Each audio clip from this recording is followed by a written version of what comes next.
welcome to Business Unusual.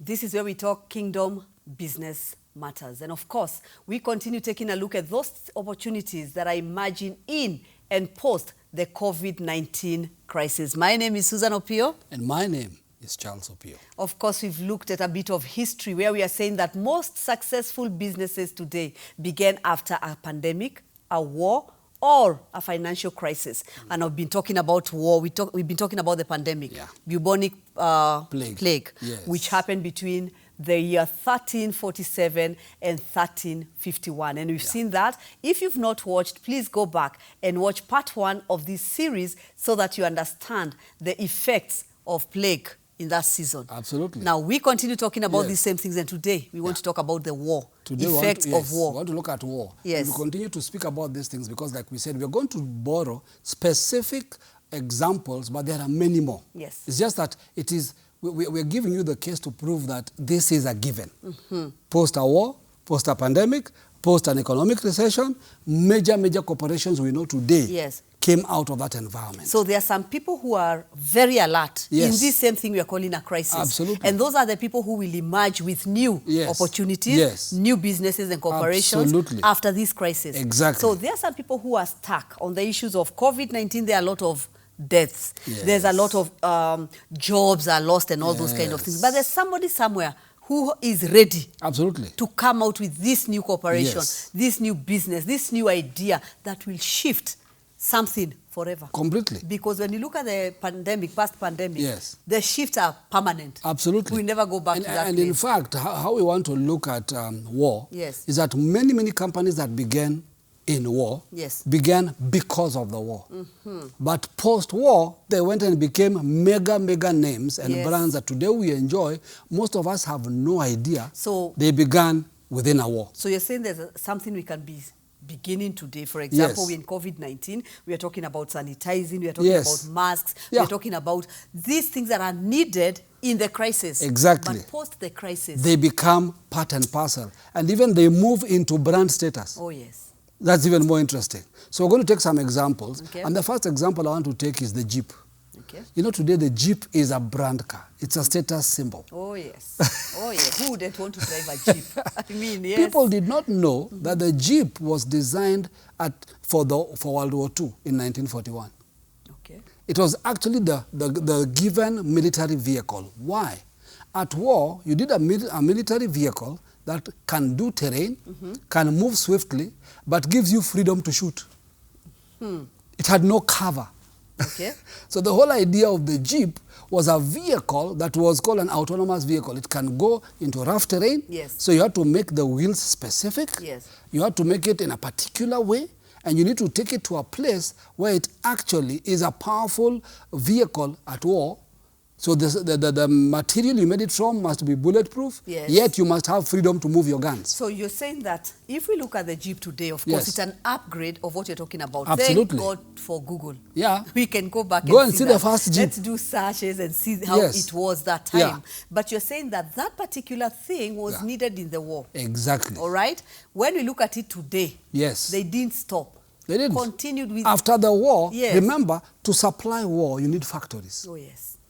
After the war is over, what do you do with your factories? Who is going to buy that vehicle? You cannot. You have to change your brand. You have to change your reasoning. You can't tell people. At those days, the advertising was not relevant because the demand was there. There's a demand. So I don't need to even talk to it. There's no looking for a client. Nothing. The client is the one that is looking for a solution. The Jeep company didn't have a marketer. The Jeep company, they simply had engineers who convinced the military generals why they needed this vehicle. That's the same thing today. When you talk of COVID-19, I don't think any sanitizing company will look for clients. No, there's no marketing. We're the ones who are asking where are they. We're asking why this particular one, how effective it is, how does it prevent and this. the government is saying wherever you are, if you have the chemicals, can you mix up this? We need it. Exactly. It's in demand. So the company, that Jeep itself, was known for that. Now, the war ends. What do you do with the factory? Vehicles. Who is going to buy Jeeps? So you have to create a market for it. The war taught you in which terrain the Jeep does well. Effective, yes. So it became, the brand became, let's use that as part of our marketing. Yes. It's an off-road vehicle. Yes. if you want to go off-road, if you want to go into the countryside. So now we don't have a war. We don't have a war. But now we are asking ourselves, how can we use exactly. this same thing that was so needed then? Exactly. Now for luxury. That's it. Okay. For everyday life. Okay. So it became the car for long travel, for going into the mountains, for doing. That's what gets the brand. Even today, watch Jeep adverts. What do they show you? Yes, they show you what would have been war territory. Yes. But in a civil. Actually, it's strength. It's the terrain where it thrives. Thank you. That's its strength. Forests, mountains, whatever. That's where it came from. We are talking about companies that emerge post a crisis and how powerful they thrive in this. And just to prove that these things never change, if you moved more recently to the wars we have had, another car came out called the Hummer. Oh, yes. The Hummer was the answer to the Jeep.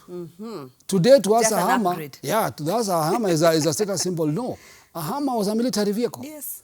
It was made to be able to withstand. Look at it. It just looks war. Of course, it's nice, but it just looks like a war vehicle. Yes, but today, it's a status symbol. It is, yes. Same scenario. Now, we are looking at some of these things. Now, let's look at something else that is so interesting. And most of you would look at this and say, oh, okay, I didn't know. They have no connection with the war. And if you notice, our this particular series of thriving in and post-COVID-19, we are talking about a bit of history. But the history we are talking about is that which is not out there in the open. You can connect with it. Search. You have to search. Now, let's talk about Smarties. Most of you know Smarties. M&Ms. M&Ms. Most people think, oh, M&Ms are nice sweets. Children love them. Yes. They're great. M&Ms were for the military. Okay. Because you need chocolates. Chocolates are the only thing that you can give you energy and you can stay for many days without food, but chocolate can keep you alive. Okay. The problem with chocolates is that chocolates melt in heat. Good. So the only way to do that was to produce M&Ms. So here there is war. Yes. We need to keep our soldiers out there. Yes. Energized. They need a snack, an energy snack. Yes. To keep them going for days. But this snack melts. It melts. In heat. So how do we preserve it? Now, why I'm saying all these statements is because we are looking at how people think during a crisis. You don't just sit and say, by the way, we need chocolates, but because they melt, okay, let's just sit and think something else. Somebody has to think beyond. Otherwise, dehydration and lack of energy will kill more soldiers than the enemy. Yes. It now becomes a high-risk environment. You can actually lose a war because of that. Because of that. Yeah, your guys have marched for days. By the time they arrive at the enemy, they're in trouble. Yes. They can't fight. So you have to come up with a way of preserving chocolate. Yes. Okay. We know that there are other things that were preserved. You know, meat jerky was preserved, which today is a delicacy. Biscuits, yes. People love those biscuits and those sweets. They don't know they were made for war. Yes. That's why you're able to keep it in your store for months. Yes. It was meant for war, not for your house. But after the war, we now had to come up with the use of how do we... They had to market it to you afresh and say this has stayed for long. So M&Ms and Smarties, what we call them today, they had different names then, was then coated with sugar because sugar doesn't melt in heat. So that's why the chocolate was on the inside, the sugar on the outside. It was a preservative. That is thinking. That is somebody who is using their brains. Yes. After the war, what do you do with all these chocolates and sweets? The factories are already there. And like you said earlier, we have now these factories that we can't just shut. You can't shut them down. We can't down. just walk out and say 4 years later, 5 years later, I want to shut this thing. Absolutely. Okay? So now, and their client was government. Government doesn't need Smarties anymore. I mean, who in government? Military doesn't need it. Who in government says we want sweets? Exactly. All right? So now you also have to change your strategy. Exactly. This was for military. Yes. When war is over, go to children. Exactly. Those are the people who love sweets. You need numbers. So you tweak it a bit, you change it around, you begin to design it, you begin to make it look a particular way. Yes. So before long, you have to market it different. And it becomes a popular product. For the children. For the children. But these children can never understand how this was for the military. Yes. They can't see how. And look at this. When you talk about Smarties today, as we know them, if you talk about M&Ms, look at how they have even been repackaged to fit the target market. The colors. During war, they didn't care what color it was. We don't know. Maybe they were black or even green.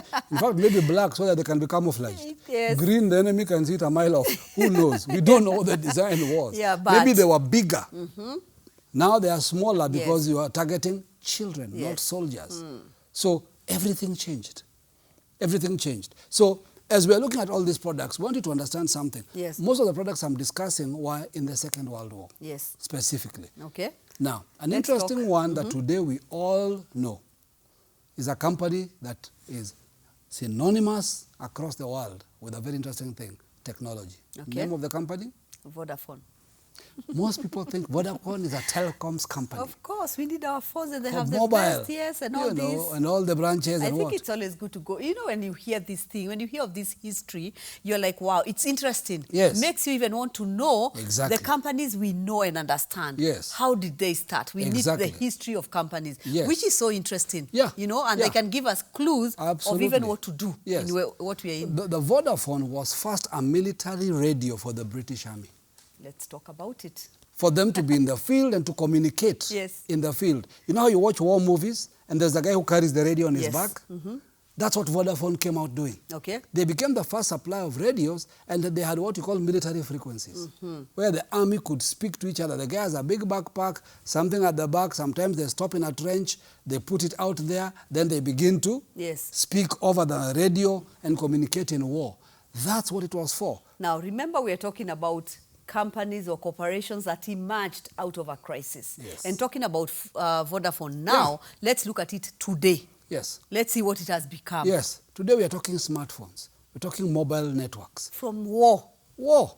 from the military, Absolutely. now we have gone to the masses. Exactly, because Yes. the war ends, what are you going to do with military radio? For a while, you might get emergency services Of to course, use it. yes. We still see that. You might get ambulances, police cars, but really, you're a What factory. I'm hearing with all this is that there's somebody somewhere sitting behind the scenes Yes. and always thinking. Yeah. Because if you think about today, talk of Vodafone, most people will not even associate it with your military Exactly. radios. Exactly. You know? Yeah. When you look at that, it means there's somebody somewhere who says, listen, we need a thinking department. Yes, and this becomes important because so many, that's why we are calling this series Thriving In and Post. After, yes. Why in? In, you're responding to the crisis. Okay, yeah. Post-crisis, what do you do with the thing you had responded with?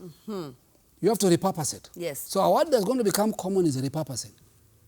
Repurposing simply means we build, listen, there are companies today that focused on building, what are these things called? The ones that you need to breathe. Ventilators. Ventilators. Okay. That was the core business. Yes. Post-COVID, what do you do with ventilators? You'll have to repurpose it into another I technology. think I'm also thinking of another business, Yes. which maybe we ignore, but Yeah. it is all over right now thriving. Yes. Printers. Exactly. Because you're the one who is printing the 1.5 distance, Yes. social distance. Stand Exactly. here. Exactly. When you walk into a hotel, Yeah. sit here. Yes. Somebody is printing those things. Yes. Now, do you say tomorrow, because your machines right now you're printing for everyone. Uh-huh. Now, after the crisis, what do you do with your machines? Repurpose. Repurpose. You have to think differently. Yes. This what of 1.5 distance, will it ever end? That's a good What do we do question. about it? Yes. Future design should incorporate the 1.5. Yes. So we're just saying you have to do so much repurposing Yes. with whatever. So today Vodafone to most people is one of the biggest and largest telecoms companies in the world. Because what do you do? If you've been serving masses, you can only think of how to serve masses. Masses, yes. And I think You get the I'm also principle. hearing, like, when you're talking about companies, right now we ask ourselves, what are the things, because we can actually write down Yes. all the things that emerged in the Thank you. crisis. List them. In the crisis. Yes. Some of them are not new, they were just repurposed. Exactly. They're just, That's it. just repurposed. Yes. But in the crisis, we have all these things that emerged. Yes. Now, the question is post, because there's somebody who thinks they should pray for the extension of lockdowns. They should pray for the extension of the virus. Because of their product. Because of your product. You should say, no, stop. How Don't do you pray for the repurpose? extension. You should repurpose. You should ask yourself, what should I do post this? Let's take a simple thing. Okay? The face mask. That's what we call it now. Yes. Before we used to call it the surgical mask. Yes. So the companies that made it made them for who? For the doctors, for hospitals, for, Whoever health thought they would industry. become a core brand product. So beyond here, Yes. obviously we are going to go into designers and brands Yes. and variations. Some will be electronic, Yes. some will be depending. Actually, You'll be the told question if is you to- want to travel to this country, this Yes. is the kind of mask you need.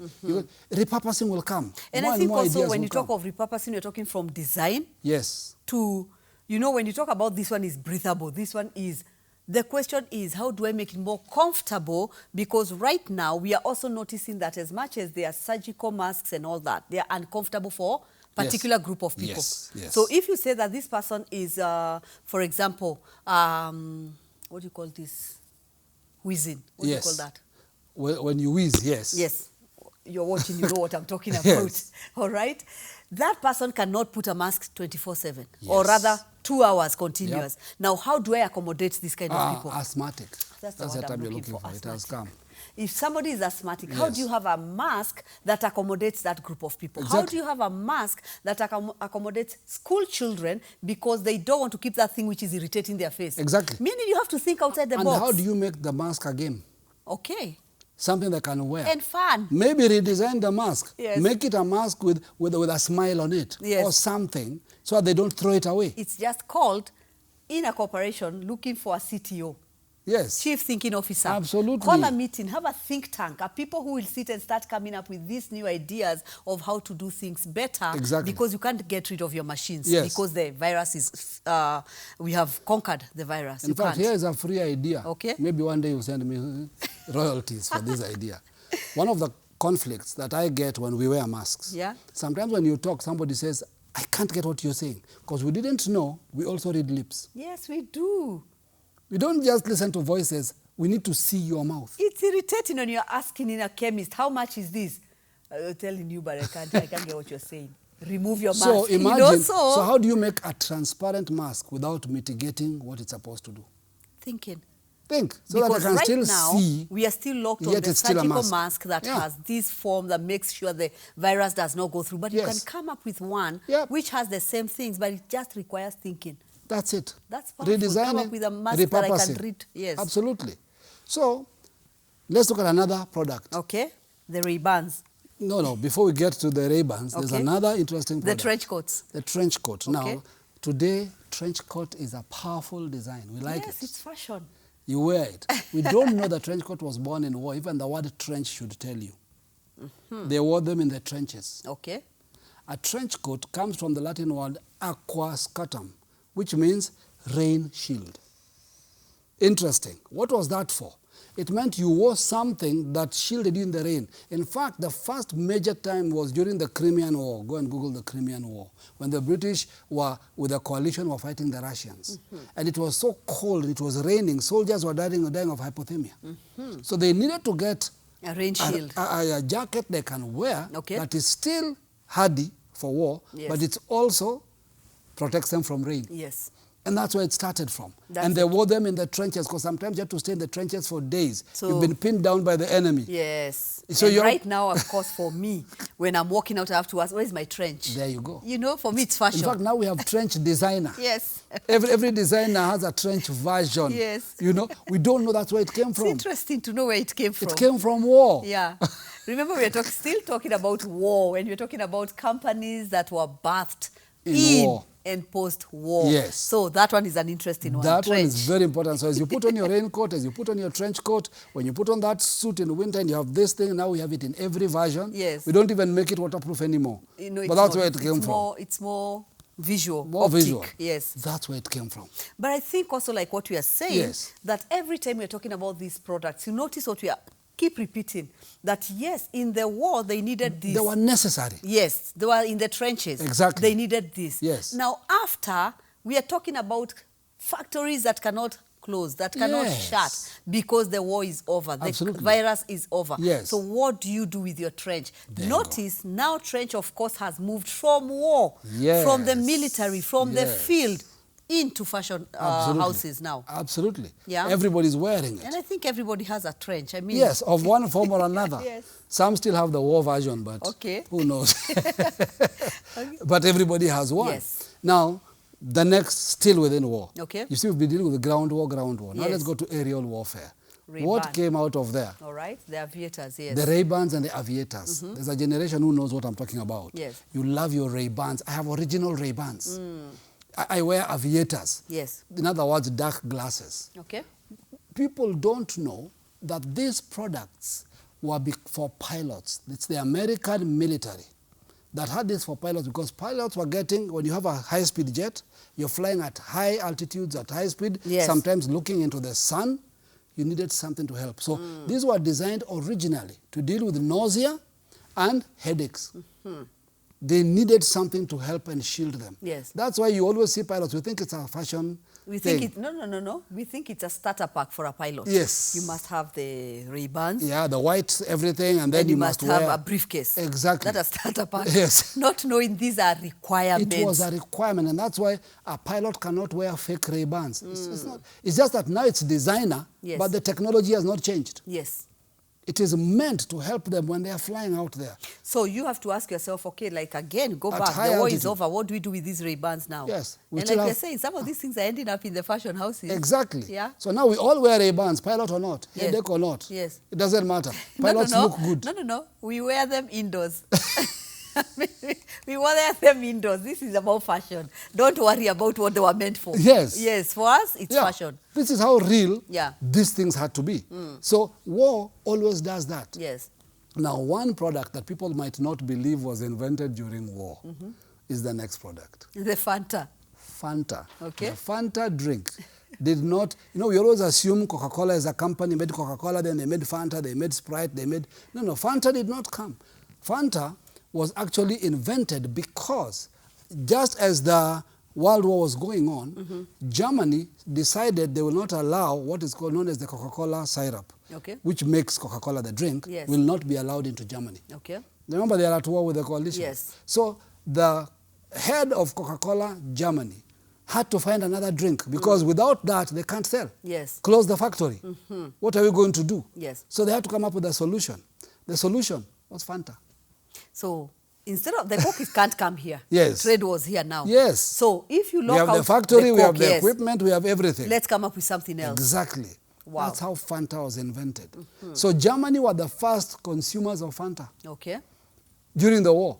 After that, then Fanta moved on to the world. So you're saying that in the war, of course, they needed it because of the energy and everything. Yes. So you still needed another drink. Yes, but now Is because that of maybe economic why they warfare. changed the color? The colors are so Yes, different. completely, So that just you to make cannot- sure that it yes. was not associated, even the bottle. Don't associate me with Coke. Yes. We are something new. Exactly. Even though it's the same factory. Exactly. That is called common sense. That tells you That's that called thinking. simple. Yeah. Because the guy could have said, look, the government has said no more Coca-Cola, shut down the Coca-Cola factory. Yes.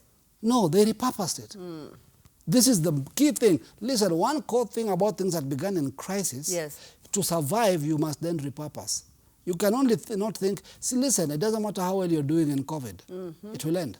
It will. How are you It going to surely repurpose? will. How are you going to repurpose? Yes. And Those I like the become way core you're issues. saying, like from Fanta for the military. Yes. Now, again, if you look at it now, when they repurpose, it also, you change your market. Yes. And now you start targeting. If you check all the adverts of Fanta, Yep. there's a generation they're targeting. Yes. It's not even for the old. Yes. They're going to the young The people. young people. And then you're being told this is Fun. nice. This is for this weather. Yes. This is for this kind of gathering. Exactly. They are changing everything. Yes. Though you're saying it started in the war. Started in the if war. we see an advert of Fanta in the military barracks, Yeah. I mean, we will not. We will wonder We what will it's doing wonder, there. what is that? What is it Which doing there? drink is this? Yes. Because they have to show almost like we have a German drink Yes. that is a replacement for the American drink. Remember, Coca-Cola came from Atlanta. Yes. They're at war with each other. Yes. It's like today, we are talking about how the US and China in trade war, this product, this technology will not come here. So what do? If you're a supplier of the technology there, Yes. use the same technology and repurpose. Create another name. So are we saying also, was then Fanta, was it a German company or it was the same US company that repurposed? Yes, you see the way Coca-Cola always worked, they had a franchisee Okay. in Germany who was a German, Yes. who was still part of the Coca-Cola family. So still have the same factory, same everything. But so, because now this is a local coming up with a new yes, idea. but they were given license by Coca-Cola. Yes. Started still under the brand name Coca-Cola, Yes. under our patent, use our technology, Yes. but we will tweak it. We'll repurpose it for something else. Meaning Yes. we are still using all the base things. Because if you look at that now, you're saying that if somebody is not going outside of their boxes that they Yes. have been locked in, Yes. you will close the company, the factory, because you're saying the government has said we cannot do Coca-Cola. Absolutely. I have to come up with a new idea, but the Yes. idea will be so, I mean, like this guy would have gone to chocolates Exactly. or water. Exactly. But this guy is saying, wait, same factory, same machines. Everything. Let's come up with a new product. Everything. Yes. You know, we are told that the factories that can make soap, the core, yes, can make any kind of soap. Okay. That tells you, some companies will tell you this is the soap we make. Yes. If you are to ban that soap, they would simply make another type. Just a different type. Change the ingredients a little. Yeah. In other words, that's repurposing. So we're talking about repurposing after COVID-19. We're saying that you must come up and ask yourself, I have all this equipment. Yes, right now because COVID, everything went on a lockdown. Yes. Some people's companies have not even restarted. Exactly. Now we are asking ourselves, are you going to shut your factory because of COVID-19 or you are going to repurpose? Yep. Now think different. Think business unusual. Keep tracking.